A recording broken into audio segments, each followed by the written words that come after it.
Are you ready? The Kornelia Stephanie Show. Wake up to love, your call to action. Join Kornelia as she empowers others to live heaven on earth. Kornelia teaches listeners how to be the authority over yourself, embracing your inner guru. Feel yourself uplifted into limitless expansion, integrating ease and grace in a changing world. This show will cover topics such as unconditional love, your physical body, how to be in extraordinary relationships, create financial and emotional wealth, embracing entrepreneurship in the new earth.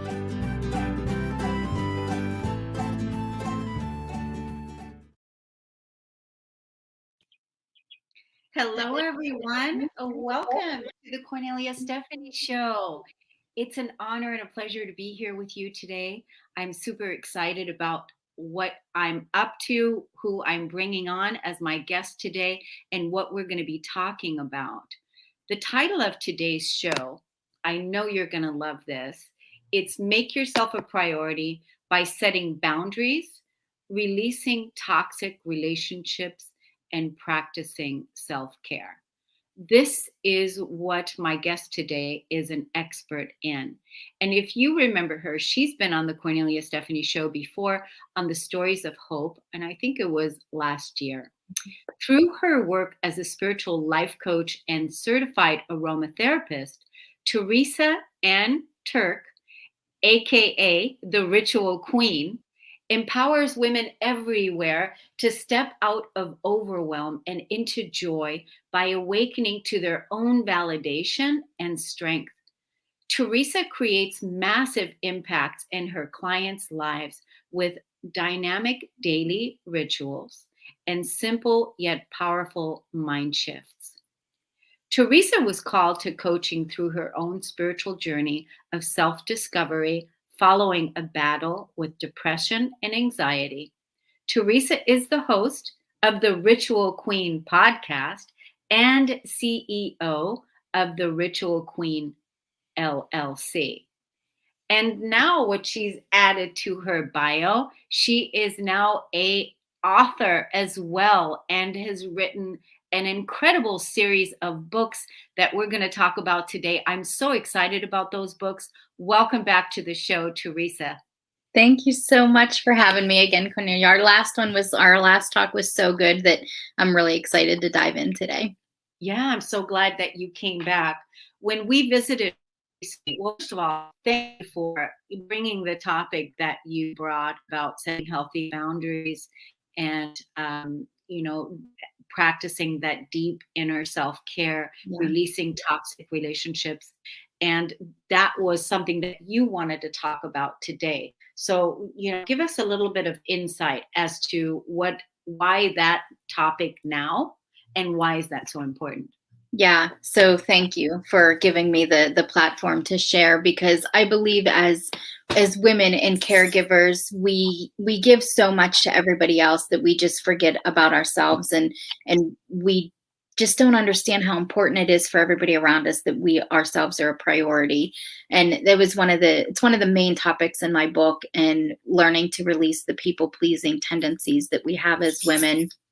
And doing that by setting those boundaries and, getting rid of the toxic relationships in our lives. And it's hard.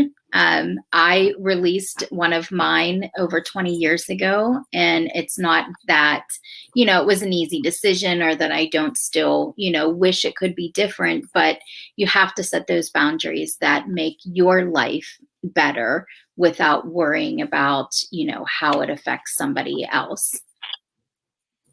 Yes, absolutely. I was just on a podcast too the other day, and we were talking about the boundaries is such an important piece. It's such an important act of self-love, right? Yes. And sometimes even setting the boundaries, it's even setting a boundary for yourself that you will only think loving thoughts of yourself. Like setting that boundary, it's like, okay, sometimes, it's setting the boundary for yourself. It's like, hey, right. No more judgment, no more negative thoughts. I'm only gonna think good, loving thoughts of myself. Yeah, right? absolutely. That it's a really important one. That's one of those little mindset shifts that can really have massive impact in your life. And it's not that a negative thought's never going to creep up again. Like it is, but then when you have that boundary and you have that promise to yourself that you're working towards, loving yourself, when that negativity creeps up, you can then be aware of it and you can immediately make that shift to say something nice to override the negativity that comes in. And that's what we have to do, and that's what it means by, what you mean by saying it's hard, because it's requiring a consistent self-correction, Yeah, right? It's like, okay, yep, that's, I did it again. right. um, right, I let go, I didn't realize I wasn't kind to myself, Mhm. right? Because you also mentioned toxic relationships. So, Right. non-boundary setting and toxic relationships go hand in hand. They do. They do indeed. And sometimes when you try to set those boundaries with people and they're not willing to accept them or stay within those boundaries that you set, sometimes then you do have to make that hard decision to just cut off the relationship. And it's difficult, and you really need to, have enough awareness around yourself that know that that's what's required and what's healthy for you, and then make that decision and stick with it. Yeah, because again, it comes down to the way that you feel about yourself Right. and what you will and will not tolerate anymore in your world, Yeah. Yeah, it's all about what you accept for yourself and what right? you don't. Yeah. And so, we don't accept bullying. No, definitely not. We don't accept bullying. It's like the queens. Are you kidding me? I It's like, can you imagine the queen accepting being bullied? Yeah, no, not gonna happen. Not anymore. Once you can step into that queen status in your own mind, and think of yourself that way, it really can help shift what you can and can't accept. Yeah. You said that you suffered from depression and Mhm. anxiety. Yeah. And so, tell us a little bit more about what that was like for you, and where are you today in your life, in your own inner being, and where are you looking back? Yeah, yeah, I'd love to. So it's a topic that's just so important to me because there's just so much stigma and shame around it that people are afraid to get help for it because they don't want others to think less of them because they have that, mental health issues. But for me, honestly, looking back on it, I think that depression and anxiety is probably something that I've had since childhood and just never addressed it because my survival mechanism through childhood was people pleasing, and saying that I was suffering, would be the complete opposite of that. And in order to get through that, I made sure that there was no attention, positive or negative, put on me. So it was just something I just kind of shoved deep down.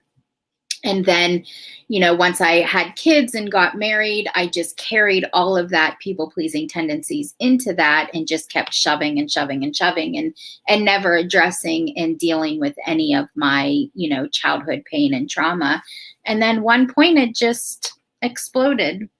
And when you do that, when you just continue to not, face or address anything that is causing you pain and anxiety, and you just keep pushing it down, the smallest tiniest little thing is what's going to cause it to erupt. And that's what happened to me. And then that forces you then at that point have to make a decision. And I started to experience suicidal thoughts, and knew that that was not the direction that I wanted to continue taking in my life. And so that was my wake up call, and that was my force to ask for help. So I did. I finally admitted that I needed help, that I could no longer, carry on this way. I couldn't do it myself. So I started the traditional route of therapy and medication, and really started to dig myself out of that deep, dark hole that I was in. And then, through that, once I started to begin to come out of that and feel a little bit better is whenever I started, my spiritual journey and really started doing all of that inner work and healing. And today I'm doing great. I love myself. I love my life. And that's not to say that I don't still have bad days, that I don't still slip into depressive episodes, because I do. But now I have the self-awareness and I have that toolbox available to me that it doesn't stick around. I can now, work myself through those situations and out of those moments much quicker than what I could have in the past. Yeah, that's really powerful what you're sharing, because you mentioned that the depression piece and then the medication piece, and I know there's a lot of people on depression, in depression, and Mhm. are on medication. Yeah. What would you say, like when you said, okay, when you had the suicidal thoughts, Mhm. and that was, I think, the game changer, where you were like, okay, it's possible that I'm going to end my life here now. And then basically you made the decision from that place, like, I don't want to die. I want to live. And now I need to get help. Right. Right. And then when you started getting help, what was underneath there, in the root of the energy? What was there that you had to look and face and see that was there all along? It was childhood stuff. Mm. A lot of like I grew up in a space of a lot of chaos, and I had alcoholic parents. Like my actual birth father wasn't around. Like I never even met him until I was like 13, 14, something like that. So there was like abandonment issues from that. There was a lot of um, not feeling worthy because of the way I grew up and the atmosphere I grew up in. So there was a lot of pain and a lot of trauma and a lot of hurt that I never recognized and I never addressed. And I know somebody could be like, so that's like what you grew up in, but you didn't think that that was like the root of your problems. Like, how could you not put those two together? And I think just when you're in it, you don't see it. And that's why it's really important to get that help and bring somebody in that can help give you some clarity and really steer you in the right direction to begin to work through it. And that's what a therapist did for me. That's wonderful. So, having a therapist, a trauma, because it's Yeah. trauma that you're facing, trauma therapist, somebody that specializes in that kind of work, that can really help you get to the root of the issues. Yeah. I personally suffered from this myself, and I found the reason why I asked you this question is, what was at the root? For me, what was at the root? I had alcoholic parents too, Mhm. and my father was absent, so there was no father. Yeah. All the pressure was on the feminine, on the woman, on the mother. I Mhm. didn't even realize until I think it was 2011 that I had never held my father accountable for anything. It was always putting all the pressure on my mother. She had Mm. to be the one that bears all the burden of everything that I was feeling and experiencing. And, at the time I was, when I was in my deep wounding, I was blaming her, which, until I started taking responsibility for my own life and my own healing, Mhm. then I started seeing, uh, you know, that uh, this is my stuff, and I need to work with this. But removing the blame was the first part, of that, Right. is taking that pressure off.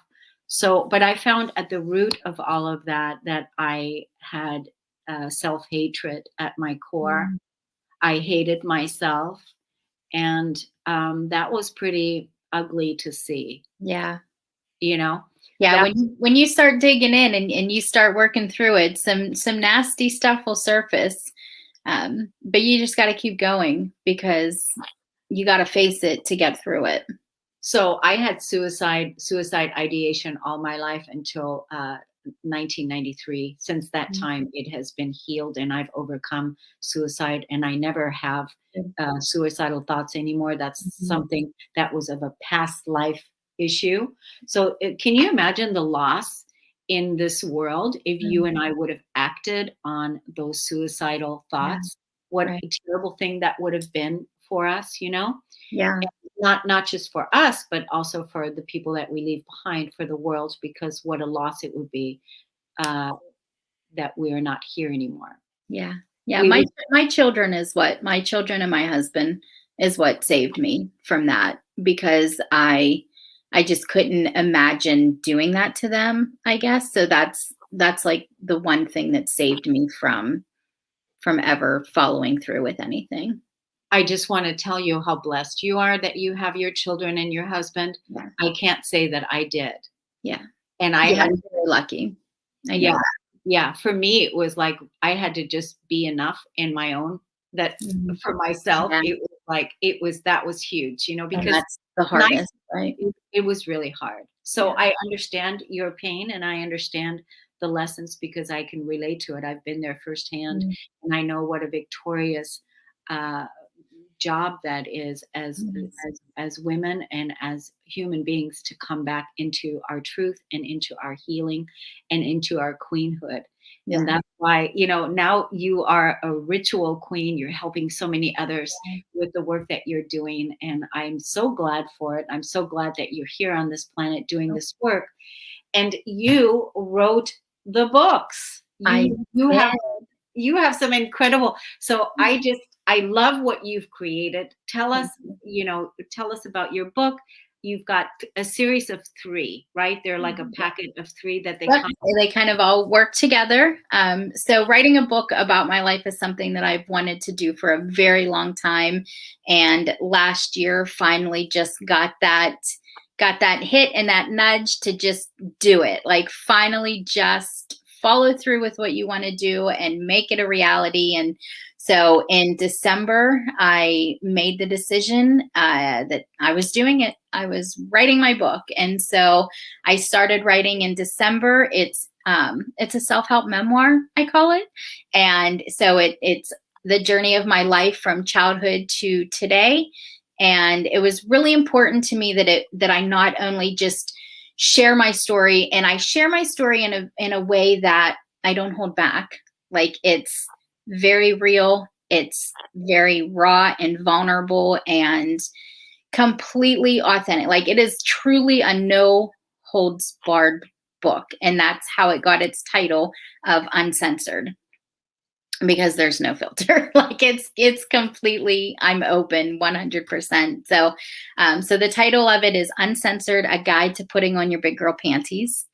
And it's my story of becoming a recovering people pleaser, going through healing all of my childhood BS, and letting go of all of my beliefs that were holding me back from being true to myself, and fully loving myself and loving my life in this beautiful family that my husband and I built together, and to finally fully stepping into that, and just enjoying every single day of it. And I really wanted it to be a guide to help others as well. So every single chapter has journaling prompts and resources, and things that, so if the reader can, relate and see themselves in any of the aspects of it, it really is as a helping hand to them to start their own healing journey back to themselves. So that's the main book. And then I No, also wanted, no, Teresa, let yeah. us see it. Let us see it because it's so pretty. Oh yeah. Okay, Let us, great. I got it right here. let us Here. see that book.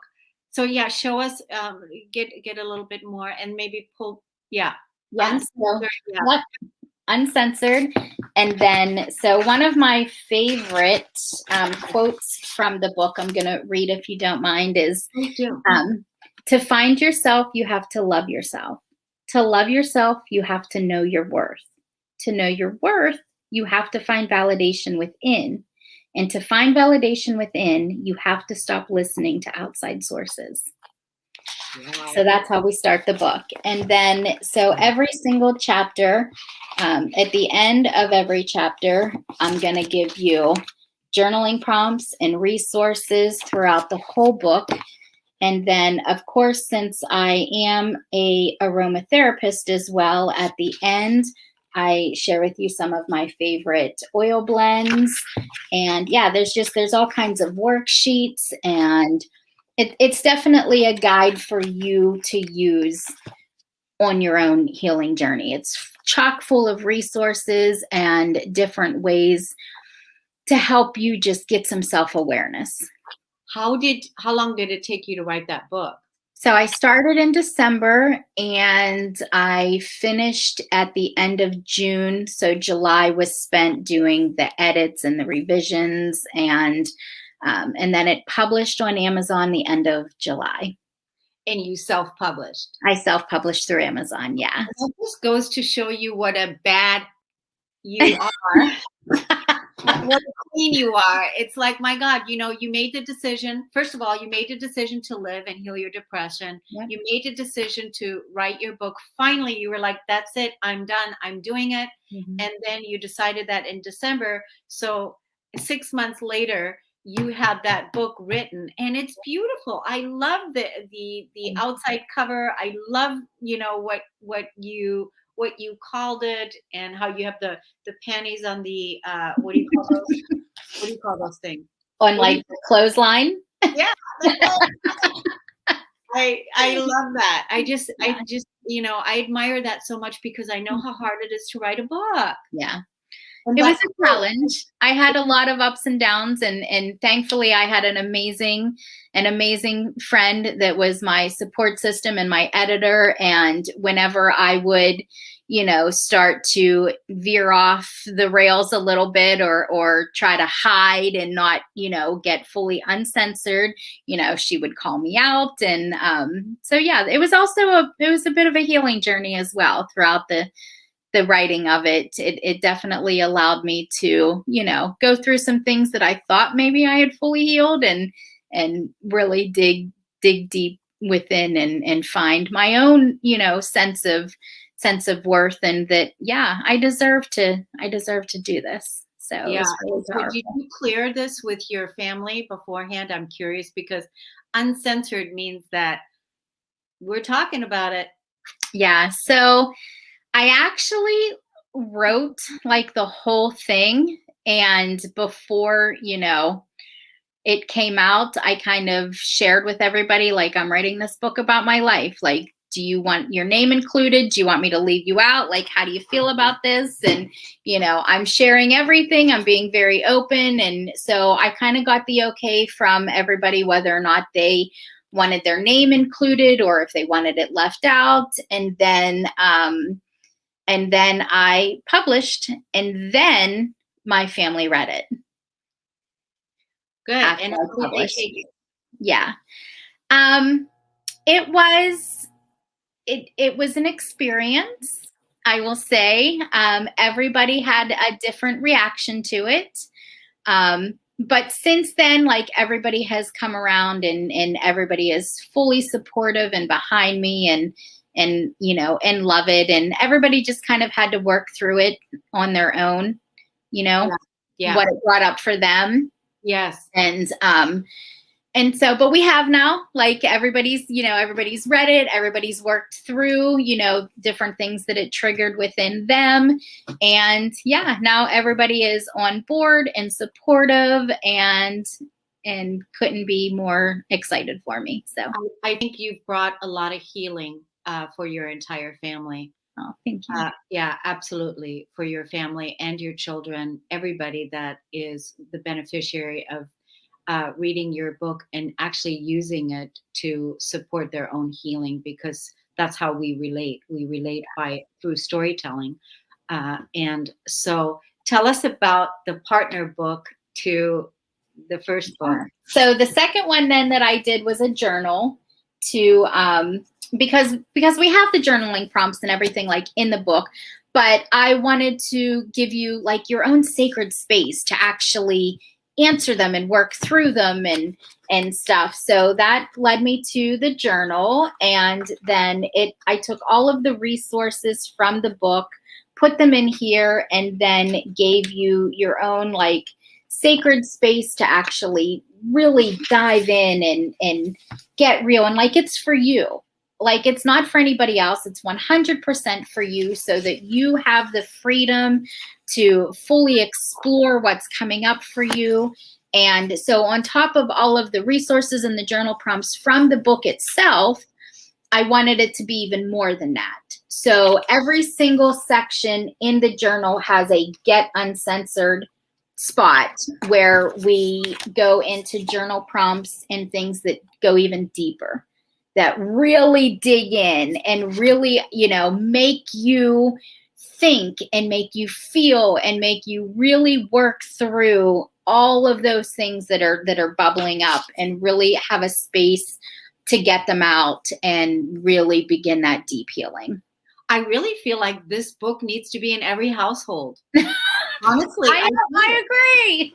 You know what I mean? It needs to be in every household and because I know that there's a lot, that depending on, no matter where you are, there is definitely some good healing that can happen through this process. I agree. And everybody, your healing journey truly never ends. Like, there's always more to get through. And I mean, I'm the perfect example because I wrote it and I went through healing things as I was writing it. So yeah, there's always more to do and more to heal. And it's very, very important to me. So you've got the main book, and then you've got the second book of the journaling, and then you added another book. And which one is that? So number 3 is called Be Uncensored, and it's the coloring book.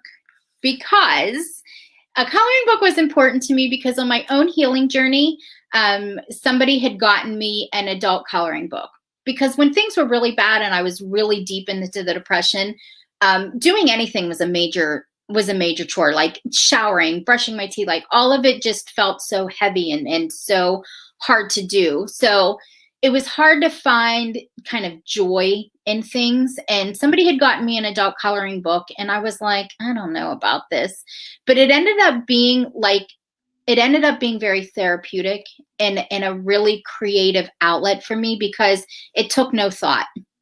There was no thought at all involved. It was a matter of opening a page, picking a color, and it really became something that I did a lot. It was really like kind of mind-numbing activity that allowed me to pour out emotion without having to verbalize it. So the coloring book for me was very important because I wanted it to be a space of dark to light. So when I was looking for a coloring book and stuff back when I was going through it, everything was kind of like happy and rainbows and flowers. And I'm thinking, when I'm really feeling like, I don't really want to color a rainbow. So I made my coloring book to be a progression. So it starts off kind of heavy and dark for maybe when you're having a really bad day. And then we kind of ease into some, lighter. And so like we have some darker images in the beginning and, some naughty words because, heads up, you are going to see some F-bombs in my book because I use them and I don't hold back. But so there's like some just images that are more, when you're feeling a little sad and kind of down. And then we move into ones that are a little more upbeat and happier. And so it just kind of gives you a progressive choice.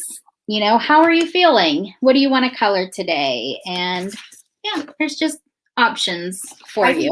It needs to be in every household, this book. Every teenager, every young woman needs to have it. I think, every older woman that is alive that wants to do some healing on her life. I think it's brilliant. So I commend you for writing and putting this all together in such a short amount of time. You truly are a queen. Let's tell the audience where they can find your book on Amazon and then where they can also get in contact with you. Yes, thank you, Kornelia. I appreciate that. And that's the whole reason why I did it, right? I want to help others really live their life and heal and enjoy things. And all 3 of the books are available on Amazon. The main book is also available as an ebook if that's your preference, and that's also available on Kindle and Apple iBooks.